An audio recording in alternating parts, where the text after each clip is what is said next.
If you spent any time following right-wing media in the early days of the pandemic, you could be forgiven for thinking that Americans were living under stringent lockdown orders, living under siege, that police were patrolling the streets, arresting people who might dare step outside. Of course, it wasn't true. Even in the darkest days of the pandemic, America never had a full-scale lockdown. People were allowed to leave their homes as they pleased. They were allowed to pick up food from grocery stores and restaurants. There were no mass arrests or detentions for people stepping out into the street. If you want to see what a lockdown actually looks like, you have to look at somewhere like China. In the early days of the pandemic, China was one of several countries where very strict lockdowns were put in place. And like them or not, there is no dispute those policies helped lower cases and deaths in the world's most populous country, the place where the pandemic began. I mean, just imagine if China had taken a hands-off approach and had anything like the death rate here in the US. That would be more than 4 million Chinese citizens dead. So you could make an argument that such a tough strategy made sense for China, at least in the early months of the pandemic. But as other countries reopened, China has continued its policy of stringent lockdowns, of repeated testing for millions and lengthy quarantines for international travelers. The government's goal with this policy is not just to slow cases, but to get new cases as close to zero as possible, something public health experts say is unattainable. Dr. Anthony Fauci recently called it draconian.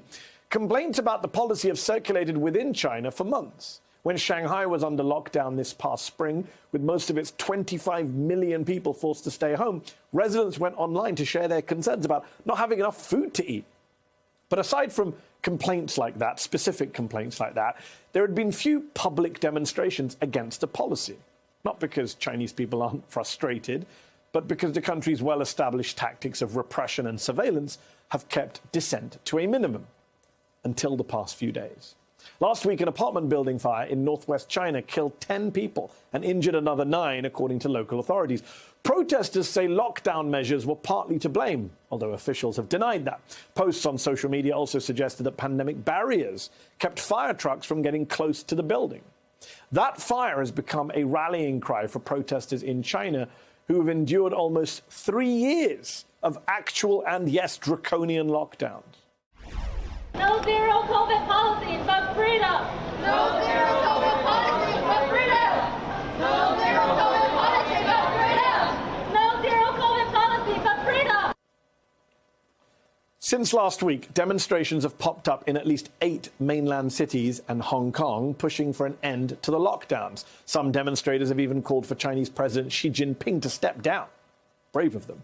Xi has been notably silent about the protests, which are the most widespread since the army crushed the student-led Tiananmen Square protests back in 1989. The blank sheet of paper has become a symbol of these protests. As one protester in Beijing explained to Reuters, the white paper represents everything we want to say, but cannot say. The Chinese Foreign Affairs Ministry has defended the zero COVID policy, and police have moved quickly to silence dissent, as NBC News' Janice Mackey-Freya reported on Tuesday. This morning, China promising better COVID rules, but also cracking down. Streets that swelled with protests now walled off and guarded, with police fanning out and clamping down in several cities here, even searching phones for images or messaging apps that could link people to demonstrations to prevent the extraordinary scenes of protests here. Let's go together, she chants. The demand for freedom from the controls that have brought cities to a standstill. Janice Mackey-Freya reporting for NBC News there. The New York Times says that protests on Tuesday night appeared quieter than earlier ones. Local governments have signaled, without officially acknowledging the protests, that they would ease some of the lockdown restrictions. Look, I think many people would respect the goal of China's policy, the goal. Who wouldn't want to get new cases down to zero? But there is a fair debate to be had about whether these sort of restrictions are actually the best way to protect China from a pandemic that has seen multiple waves and variants. As one expert told the Washington Post, more intensive care beds and better vaccination coverage should have started 2.5 years ago. But the single-minded focus on containment meant fewer resources focused on this. That debate aside, and the debate over Chinese vaccine efficacy, we should be supporting these demonstrators who are standing up to a dictator who 4 years ago removed presidential term limits and has built an all-encompassing surveillance state. Bravery is not screaming at school board meetings about remote learning or marching through box stores to protest mask requirements or intimidating state legislators with guns, all in protest of imagined pandemic repression. Bravery is what we've seen in the past few days in China, where the repression is all too real. Joining me now is Hong Kong-born journalist Leta Hong-Fincher, who wrote the book Betraying Big Brother, The Feminist Awakening in China. Also joining us from China is CNBC Beijing bureau chief Eunice Yoon. Thank you so much, both of you, for joining me. Eunice, how unprecedented are these protests? How much did they catch the authorities there off guard, by surprise? Very much by surprise. I think that protests are actually not uncommon here, but they're usually on a much, much smaller scale. So what was noteworthy about this series of protests is that it wasn't only in one place, it was actually in multiple cities. And also the messaging was very interesting. As you noted, the fact that some of the protesters had actually called for President Xi Jinping to resign. This is a very daring move in China. So it was, yes, in that way, it was quite remarkable. And Eunice, there have been comparisons to Tiananmen Square. Are those comparisons overblown? Well, I mean, in terms of students, for example, this is there were several students that were taking part in the protests for the past couple of days. Similarly, for Tiananmen Square in 1989, we saw that students were leading the way. And student movements are not uncommon in modern history in China as well. So in that way, there are some similarities. However, we still don't know exactly in terms of how large and what potential this movement can have, yes, especially now that it looks as though a lot of the protesters have gone a bit quiet. Later, were you surprised about the size and scale of these protests, given the power of the Chinese state and its all-seeing, all-knowing surveillance infrastructure? Yes. I mean, I've been thinking, especially over the last couple of years, about the extraordinary sophistication of the technological surveillance of Chinese citizens. So while they've been under this unprecedented lockdown, which literally means that a lot of them are imprisoned in their own homes, they can't even leave their homes in many cases.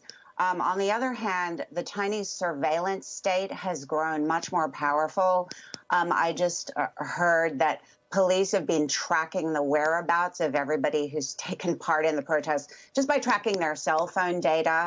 I mean, they have these COVID health controls on their cell phones that are supposed to be for the protection of people from COVID, where you get a green code if everything's fine, and you get a red code if somebody near you has tested positive for COVID. Yeah. But apparently, you know, they're using that to track who went to the protests as well.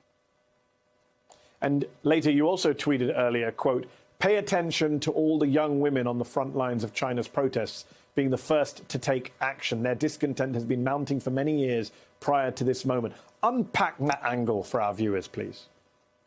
Sure.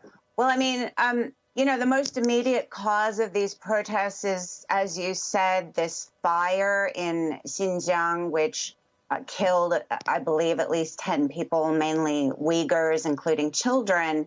But that's not the first COVID-related disaster. There have been other people who've been killed, being transported from one quarantine place to another. So basically, everybody in China is really incredibly frustrated and angry about this almost 3-year-long COVID lockdown. However, underlying that, young women in particular have been really upset for many, many years, even prior to the pandemic, because of this much worsening gender inequality. Many different kinds of gender discrimination have intensified. For example, it's much more difficult for women to get admitted into university programs because there are gender-based quotas. It's much more difficult for women to get a job. The female labor force participation rate has really dropped significantly in recent years. And on top of that, there's a really brutal anti-feminist crackdown coming from the government, just crushing a lot of feminist activity and feminist discourse online. Then something that domestic violence has become a lot worse as well under the lockdowns. That's something that happens around the world, but it's especially bad in China. Very good point. Such a good point. Eunice, the Chinese are now announcing a new vaccination campaign to try and get their elderly population better vaccinated and boosted. They have focused so much on lockdowns and so little, it seems, in comparison on vaccinations, whereas we in the West have done almost the reverse. Yeah, that's right. Today, the health authorities said that they've been able to make a lot of progress. They were patting themselves on the back that they managed to get their vaccination rate among the elderly to 65.8% for those who have at least one shot. So this was some progress compared to even a couple of weeks ago. However, they didn't announce any mandate, and that's something that a lot of analysts think is needed here in China to get some of the population a little bit less vaccine hesitant. One of the major problems has been the messaging that we've been hearing here in China over and over, that we just have to struggle, just keep fighting, that it's really, this is kind of the way to go with zero COVID, and that the virus is incredibly dangerous. So the challenge that the leadership now has is trying to change that propaganda and change that messaging if they want to get the population to go along with this upswing in vaccination, as well as any type of exit for zero COVID. It's so weird that they aren't willing to bring in a vaccine mandate, but they are willing to effectively imprison people in their homes. As Leta put it, a weird choice of state power. Leta, one last question to you. Is there any actual threat to Xi Jinping's leadership here, given he has consolidated so much power in his hands, even by Chinese dictatorial standards? Well, there's no question Xi Jinping himself must view these protests as a huge threat. Even now, there's just a lot more police going out and contacting a lot of the protesters who showed up on the streets already. I have no doubt that virtually everybody who's attended these protests is going to be contacted by somebody just because of the incredible penetration of the technological surveillance. Yes. So it's a very dangerous point. But on the other hand, I have to say, it's also a moment of hope, because a lot of young people have been suppressing their discontent. And they've shown themselves to be more courageous at this moment.